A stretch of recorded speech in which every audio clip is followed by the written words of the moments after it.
Have you ever reached for your phone to capture a fleeting moment? Then stopped yourself, realizing there's no need to share every detail of your life with the world. You are just living in the moment. Why break the spell? Well, today I want to do just that. I want to talk about the silence after they're gone, the silence that echoes through the house when your kids move out. It's not the kind of silence that's peaceful. It's heavy, thick and deafening. Their absence is a constant hum in the background of your days, a shadow that follows you from room to room. When they leave home, you realize that some doors close only to reveal other doors you never knew existed. And standing before them now, you're unsure which path to take first. I remember the silence after my son moved out. The apartment seemed huge, too quiet. It was almost painful. I would walk around the rooms, touching surfaces, trying to find the source of this strange heaviness. I started seeing dust motes dancing in the sunbeams, hearing floorboards creaking under unseen footfalls. I could smell the faintest hint of him, lingering in his favorite chair, as if expecting him to rise up and fill the space with laughter again. But he wasn't coming back. That was my new reality. The days stretched ahead of me, endless and empty. The silence was a physical presence, a reminder of all that had changed and all that I had lost. But then slowly, very slowly, I began to notice other sounds. Bird song drifted in through the open window. Leaves rustled outside. The gentle murmur of voices from the neighborhood drifted up from the street below. These sounds were softer, more muted than the boisterous chaos that had been my life for so long. I began to listen to them, to appreciate their delicate beauty. And in doing so, I discovered a new kind of peace. It was fragile, yes, but also exquisite.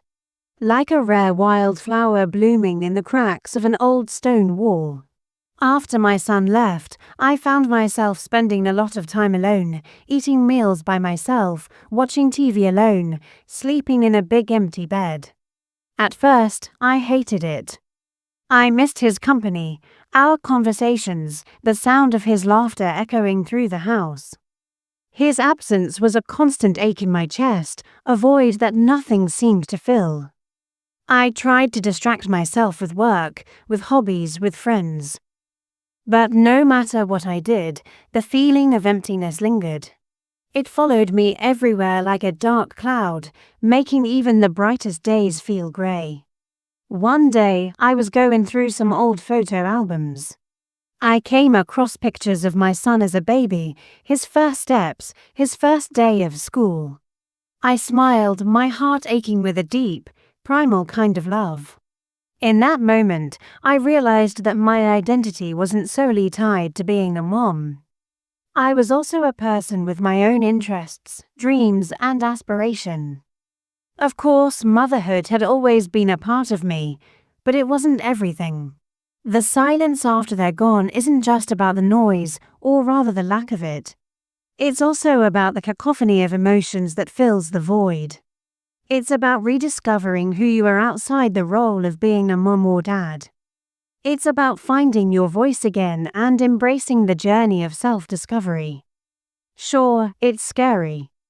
Stepping into the unknown can be terrifying, but it's also exhilarating. You get to write a new chapter in your story, one that reflects who you are now, not who you were before your kids came along. When my daughter left for college, I suddenly had all this extra time on my hands. I didn't know what to do with it at first.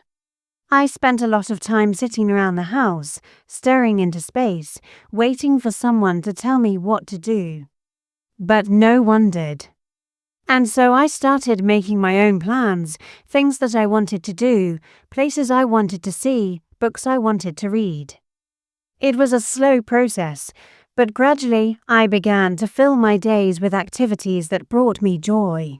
Like tending to my garden, painting, going on long walks.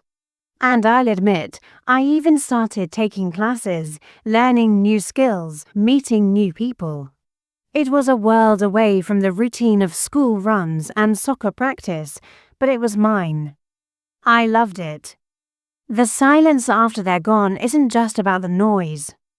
It's also about the newfound freedom. Freedom to explore new hobbies, travel, pursue long-forgotten dreams.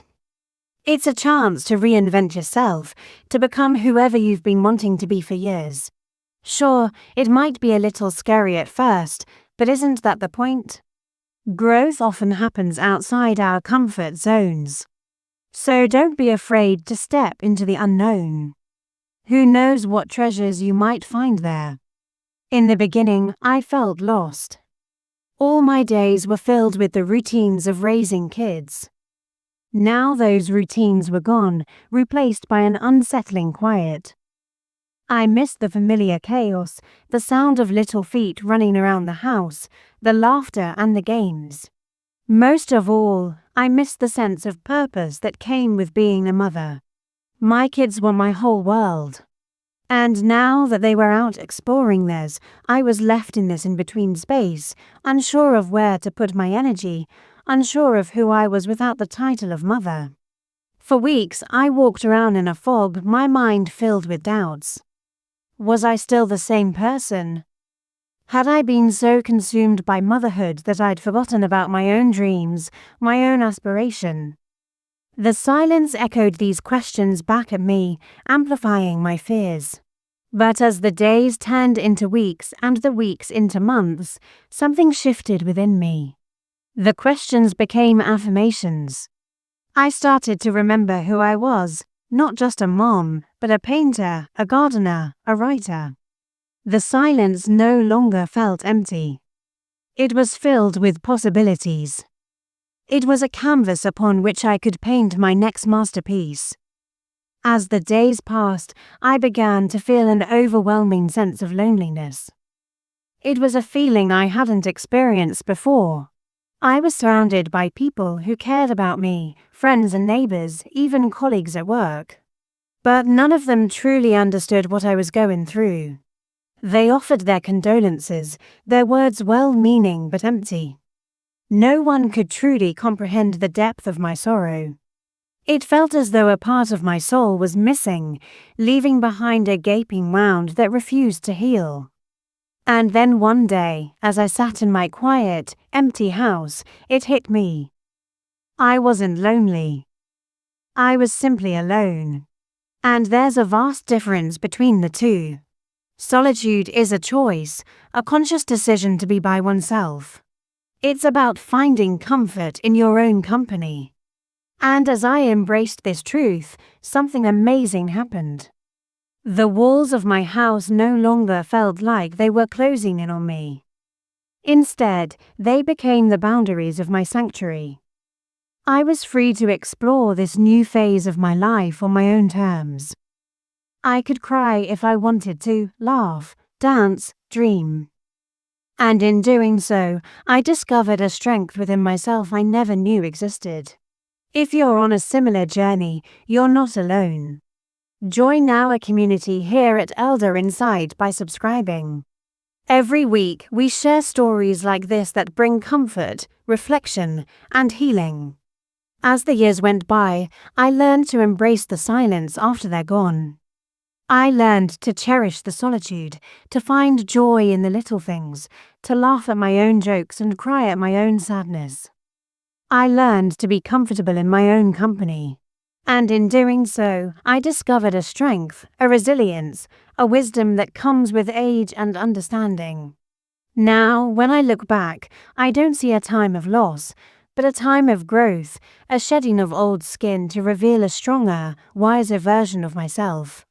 The silence after they're gone isn't a bad thing. It's an opportunity, a chance to start over, to rewrite your story. Embrace it, learn from it, and grow. After all, life is never really over. It's just a collection of chapters. And this is just the next one. Thank you for watching. If you liked this video, please give us a thumbs up and subscribe for more. Together, we can navigate the journey of life with more grace, humor, and wisdom.